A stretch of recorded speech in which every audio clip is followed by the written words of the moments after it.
My name is Douglas Weber, and I was the Chief Warden and Director of Adult Prison Operations for the state of South Dakota until I retired June 2013 after 32 years of service within the DOC. My tenure as Warden, then Chief Warden, began under Governor Janklow in 1996 and continued for 16 years under 3 different governors. I held the dual role of Chief Warden as well as Director of Adult Prison Operations for 14 years until my retirement. I also served as the Interim Secretary of Corrections for 1 year during Governor Round's administration. I agree the state of South Dakota needs to build new prison facilities for adult men's and women's incarceration, encompassing support services to meet future needs.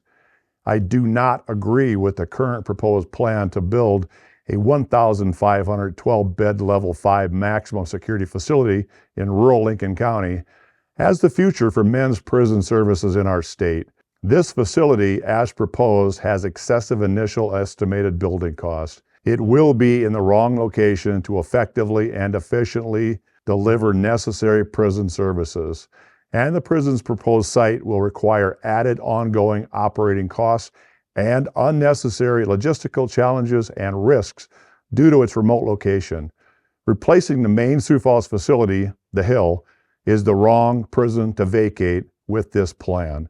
The University of South Dakota at Springfield campus was originally built in 1881 as the State Teachers College, but was repurposed as Mike Durfee State Prison in 1984. The buildings utilized as prison housing were built as college dormitories. Modifications were completed to the existing campus buildings to house medium-level inmates, but they do not provide adequate or appropriate safety and security features. This was more than demonstrated during the summer of 2024 when prisoners engaged in a serious uprising within this facility. Prisoners could not be locked down or controlled.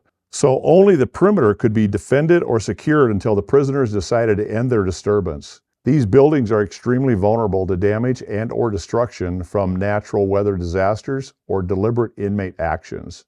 The approximate population of 1,200 medium-level inmates currently at the Springfield facility could not be absorbed or transferred to any other existing men's facilities in the event this location becomes unusable because of future disturbances and or disasters. Contrast the Springfield facility to the main Sioux Falls facility, also originally constructed in 1881 as a prison from solid granite blocks, steel, and concrete. Beyond the construction of the Jameson Annex in 1993, the main Sioux Falls facility, the Hill, has maintained continuous upgrades and improvements to the physical plant, physical structure, HVAC systems, new boilers, air conditioning added in 2021, and security systems to include, but are not limited to, electronic locks on all cell and main doors, high-definition camera systems, control rooms in housing units, modern visiting rooms, modernized food preparation areas,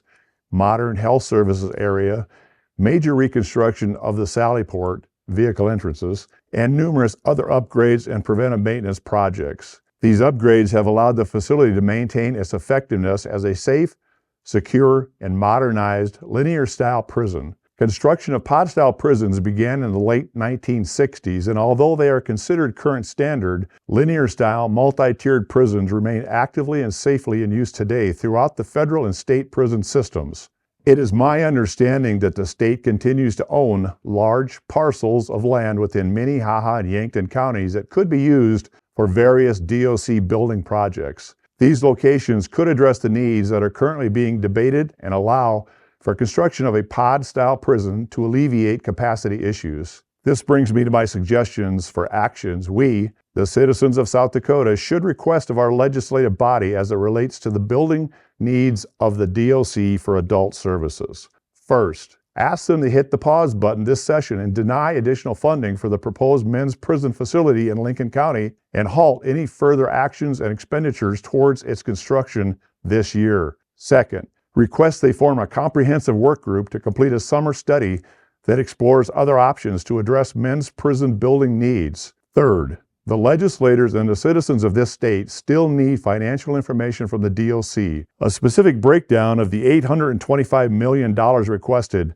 $546,000 per bed for this construction project, forecasted budgets for this building project and its ongoing operations and impact budgets for existing DOC operations and capital needs. A breakdown of capital costs to the state for upgrading all roadways and drainage systems within Lincoln County to support this prison building project, along with future DOT expenses to maintain them, and the cost of creating approximately 14 miles of sewer pipelines to connect this proposed facility to the City of Lennox's sewage and water treatment plant. The cost of this proposed project is quickly approaching $1 billion, and our state and its citizens cannot afford a wrong decision now that will impact everyone for generations. I ask all of you to contact your respective legislators in the House and Senate and ask them to pause and to reflect right now while we still have time.